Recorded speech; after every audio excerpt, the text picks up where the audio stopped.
So today we're going to be talking about Billie Eilish. You would have to be living under a rock to not know who Billie Eilish is, a global superstar at the young age of 18. And yet her fame and just her personality far exceeds the music that she is known for. So we're going to dive into some of the more unique aspects of her life and her story. But first, I just want to throw it out there. When you guys either first came across Billie Eilish or even up to this point now, what has been your initial impression of Billie Eilish and her music? Emma Kate? I thought she was really cool. She's really quirky. And I felt like she was very much representing the current generation of youth. She just feels authentic, real, and I really liked her a lot. Frank, what did you think? When I see interviews with Billie Eilish, I feel like I am watching my daughter. They have the same mannerisms, they have the same style, the same way of talking, and I do, much like Patrick on SpongeBob, do live under a rock, under the sea. And I had no idea who Billie Eilish was until Olivia mentioned my daughter. And I was like, okay, whatever, singer. And then I listened to an extended interview with her on Howard Stern. There it is. And am thoroughly impressed with this young woman and her brother, Phineas. Yeah. Kudo points to the parents for naming their son Phineas. Big time. Right? We need more Phineases in this world. And pirate. Rude. I was going to share that fact. Well, For those who don't know, Okay. Billie, part of her name includes pirate. Yes. Pirate. Which is just amazing. Billie, pirate, Eilish. No, it's Billie O'Connell. Eilish, pirate, Bard O'Connell. Bard O'Connell, yeah. Got it. Yeah. Having two daughters that are teenagers, I would hear the music being played as we drove to and from their activities. And I thought it was good music. Like, I thought it was very catchy. I thought it was very melodic. I had no idea at the time that it was like a 16 or 17-year-old singing and creating all this music. And so only after I realized I was listening to Billie Eilish, I'm like, whoa, wait a minute. You know, there's something more if somebody's able to create this pop product at that age. And it was fully formed. There was a lot of melody, but a lot of subtext. Like, if you look at her lyrics, she's really using her platform to talk about things that have a lot of dark undertones at times, but very relatable to today's youth and this generation. And so let's talk a little bit about that. Let's talk a little bit about sort of the image that you see in the public eye, in the limelight with her, but then what she talks about more when it comes to interviews, whether it be with Howard Stern. She's opened up on Good Morning America and Rolling Stone, and she's talked about a lot of other aspects that maybe to the casual adult ear, you don't pick up in her music, some of the messages and some of the things that she's experienced in her young life. So let's throw it out there. What are some of the things that you've read about that maybe just on first impression people miss about Billie Eilish? I was really impressed with commentary that she made regarding her appearance. So for viewers and listeners who aren't aware, she does dress in more baggy clothing.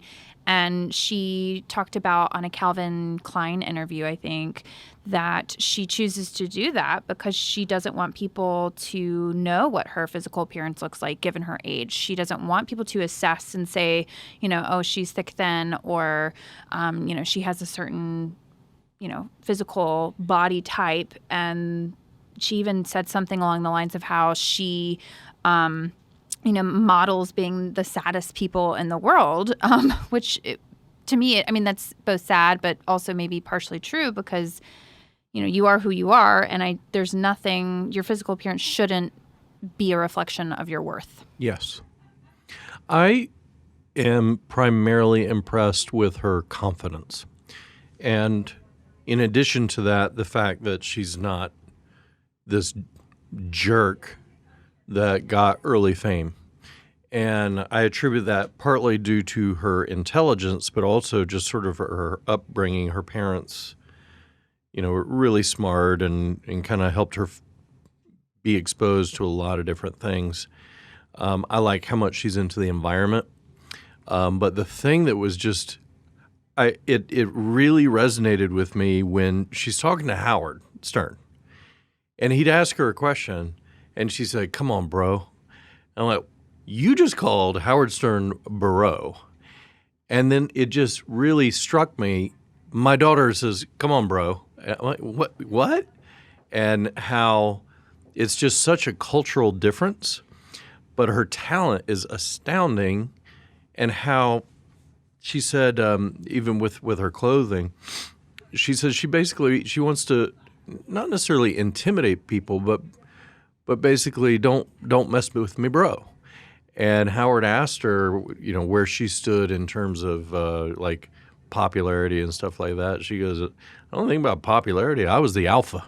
She was always the alpha, and you can like feel it, not only from her talent, but just from the way that she kind of interacts with other people. Yeah, definitely has an air of confidence. And she started out as a competitive dancer, so it really wasn't even the music industry that she was heavily focused on. And she has opened up about the body dysmorphia that she struggled with when she got an injury as a competitive dancer.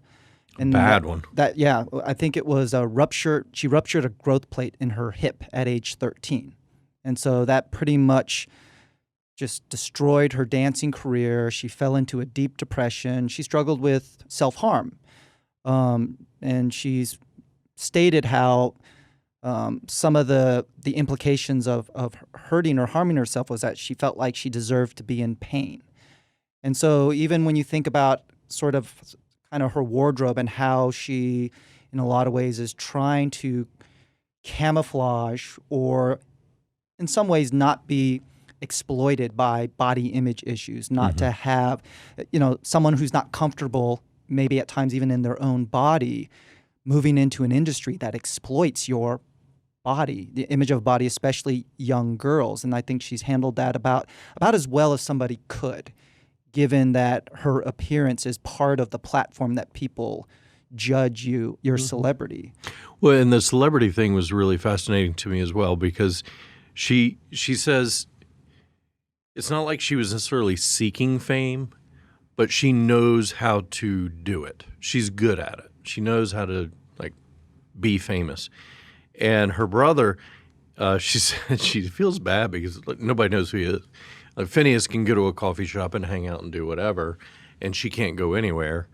And he feels very protective of her, but they have this sibling relationship. It's really interesting in that he doesn't want the fame. He's like, I'm good. But they have this relationship that it's this nonverbal communication they have with one another when they're not only playing music but writing music. I've just become very fascinated with her, and I like her a lot. I didn't expect to, but I really do. Yeah, I think the dynamic between her and her brother Phineas is really cool because I love my brother now, but I think about how when I was younger, I mean, me and my siblings. I love your brother now too. I mean, he's a great chef. Who wouldn't want to spend time with him? But seriously, we fought like cats and dogs, and so just the thought of being 13 or 14 and like writing music and jamming out with my siblings. No, it just wouldn't fly. Yeah. Well, and another interesting aspect about Billie Eilish is that a lot of her struggles and turmoil didn't happen prior to her fame. So it's not as though at age 13 she's struggling with body dysmorphia, depression. Then she finds this path of successful artistry through music. But she has talked about how even once she became famous, she struggled with a lot of anxiety and depression. And she talked about in a Gayle King Grammy special about once she became famous, many of her longtime friends couldn't relate to her newfound fame. And as a result, Billie became increasingly isolated and prone to self-harm, even while she is just riding high and she's just getting all these accolades and fame. And Billie even, during a tour stop in Germany at the height of her fame, she was contemplating suicide. And so, what do you guys think about that Billie kind of opening up and highlighting that just because things are, you're successful, people on the outside look like you may have the perfect life, people may even look at you as an inspiration or a role model, but you're silently or secretly suffering.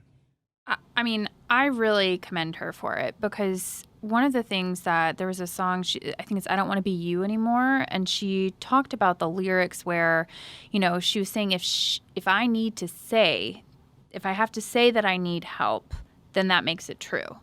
And so in a lot of ways, she is trying to reconcile the fact that she has all these difficulties, and at the same time coming up with a strategy to say, okay, well, where you put your attention, that's what grows. And so I am not going to engage with this thought. I'm not going to engage with these things, or at least that's how I interpreted what she said. And the fact that she can be so candid and so open is really powerful, I think, for a lot of people. So one of the things I learned, on top of some of the things we've already discussed, is she has Tourette's. Mm-hmm. Yep. And, that's where you have these repetitive, stereotyped, involuntary movements. And they're very subtle for her, and that's not the case for everyone. Granted, most people with Tourette's have some way of kind of managing symptoms until they're in a private space, or for kids, they have more tics after school when they're at home by themselves. And in some of the interviews, I think there was a scene from the Grammys maybe where her eyes went like this, and I thought she was just making a weird face at somebody said or did, and now I'm like, oh, that's what that was. But even then, I thought it was funny. And so her tics don't seem as severe as other people's, but we don't know that. And the fact that she's talking about it is so cool. She also has sleep paralysis, which sounds terrifying. And she said it only lasts for 2 or 3 seconds, but it feels like forever, and that she'll just wake up, she's wide awake, and can't move. Just can't move at all. So she strikes me as, you look at the biographies of these very intelligent, talented, quirky, artistic people, and it feels as if they just burn hotter than other people, and that's what I think is going on with her. And I think her brother balances her out. He's just this calming influence. And he even talks about writing the lyrics as a way of helping her tell her story, because he kind of knows what she needs to sing about, but they don't really discuss it. And she also said she's a true artist, because she said they both have tons and tons and tons of songs, and they work on it and work on it and work on it, and then when they're ready, then they record it, then they think about it, then they release it. But they have so many other songs that she said they're just crap, and that nobody will ever see that or ever hear it, because why would an artist want you to see their bad stuff? Yeah, she definitely has the philosophy of an artist versus an entertainer. Yes. So it's really important that she feels in control of what she distributes to the world and to her fans, because in a lot of ways there is method behind it. There's intentionality. There's a message that she's wanting to spread through her music. I want to go back a little bit about all these things that we've talked about, all these things that Billie has talked about when it comes to her overall mental health and well-being. She's talked about depression. She's talked about anxiety, Tourette's, body dysmorphia, self-harm, suicidality. In a lot of ways, somebody could hear all that and go, wow, somebody is really, really messed up. Like, they got a lot of problems. And yet, part of what we come across so often in our clinical work is, no, a lot of people have a lot of stuff that they're struggling with, but we stigmatize it so much that people can't talk about it. Yes. Right? The more struggles you have, the more there must be something wrong with you. And I think one of the bravest things that Billie has done is that she is changing that narrative of like, I struggle, I'm human, I'm flawed, but these don't define me. And just because you have problems doesn't mean you're messed up. You just may struggle sometimes with kind of the cards or the hand you've been dealt. It's this newer psychological approach called radical openness, which I preach to my clients constantly, and I practice as well, is that I am going to be open, and I'm going to be radically open. I'm going to share with you who I am and what's going on and my struggles and my thoughts. And if that's hard for you, then you let me know, and I can move on and share it with somebody else. But she is somebody who I think embodies radical openness. Although there was one thing that I found really interesting. I figured Howard Stern would have gotten to it, but she said she's had this nightmare, a repetitive nightmare over and over and over. And he tried to kind of do his way of getting her to explain it. And she said, yeah, I'm not sure I'm ever going to be ready to tell somebody that nightmare. And I thought that was fascinating. Well, and I mean, we've kind of hit on the fact that there are melancholy. I mean, she's melancholy pop. That's the best way to frame it. She has probably a lot of things that go on in her mind, like most teens. It's very healthy and developmentally appropriate to ponder all sorts of stuff. And at the same time, I think she really is nicely modeling how to be open about it and how to be real and authentic. And, you know, she talks about how she really just doesn't give a about people liking her. And I think that is how a lot of kids nowadays feel. They're like, well, you're either going to like me or you're not. So screw you if you don't. My daughter's the same way. Yeah. And I'm glad that she's encountered this personality and other personalities that we're seeing in pop culture in a variety of ways that are saying, yeah, this is who I am. This is how I struggle. And I think that's a very good, to answer your question, Heatherly, I think it's a very good thing. So then how would we confront or respond to those? And a lot of this is coming from older folks in the industry or just older folks that look at this radical openness of this younger generation. Or they look at how celebrities, especially young celebrities, they've normalized talking about mental illness, mental health. And they accuse this generation of romanticizing mental illness, or they accuse them of exploiting it for their own sort of like personal branding. How would you respond to those types of critics? Which, by the way, I do not believe that Billie Eilish is guilty of either of those. No. But you have people that are accusing her of that. They're leveling those accusations at her. How would you respond to that? Honestly. Other than, okay, boomer. Well, sure. And okay, so I can play devil's advocate here where, you know what? There are probably people out there that do exploit those things for personal gain, and it's not necessarily a healthy thing to be open.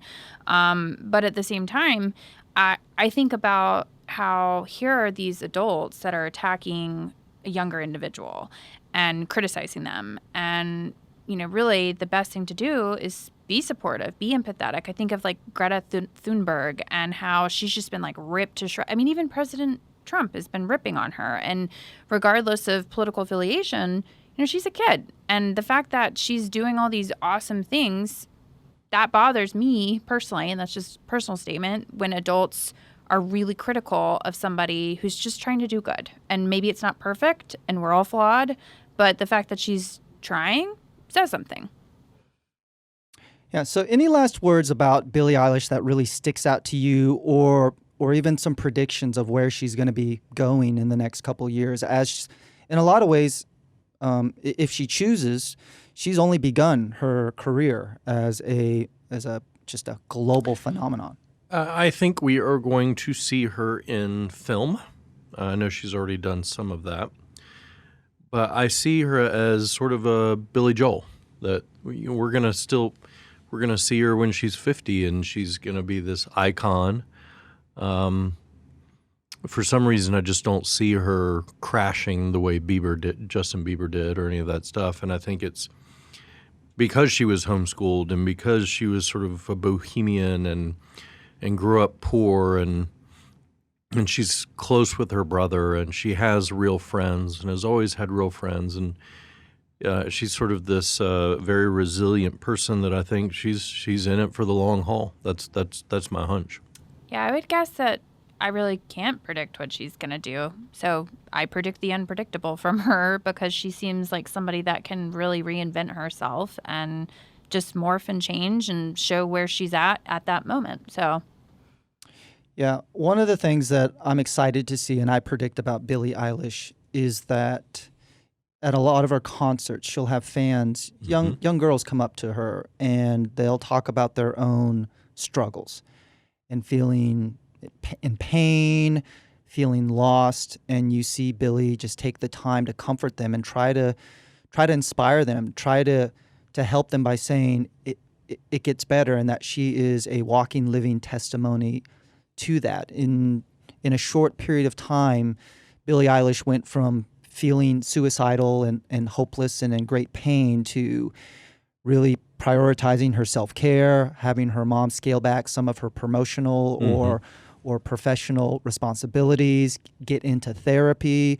There's just all these things that Billie has emulated and modeled, that even for those out there, even now, that are struggling or in pain, that things can not only change and get better, but it can get better sooner rather than later. You don't have to continue to struggle and suffer before there's light at the end of the tunnel. And so I see Billie Eilish really using her celebrity platform to kind of lead the charge of this generation, where they have integrated self-care, well-being, advocacy with their entertainment platform. So I wouldn't be surprised if we see her similar to like what Prince Harry and Prince William have done with their platform, and just talking about mental health and prevention and things along those lines. And so for anyone that is a fan of Billie Eilish that's listening to this podcast, that's struggling and suffering, just know there is community out there, and there's help for anyone who needs it. There are national suicide prevention hotlines, lifelines, 24-hour support, crisis text lines. We strongly urge you to reach out to them if you are in need. Things can get better. Hold on. You are not alone. And I think that's really what Billie Eilish is trying to tell the world through her music. And that's going to do it for this episode of the Shrink Tank Podcast. I'm Jonathan Hedderly, signing off for Emma Kate Reef and Frank Gaskell here in Charlotte. Tell your friends about us and make it a great week.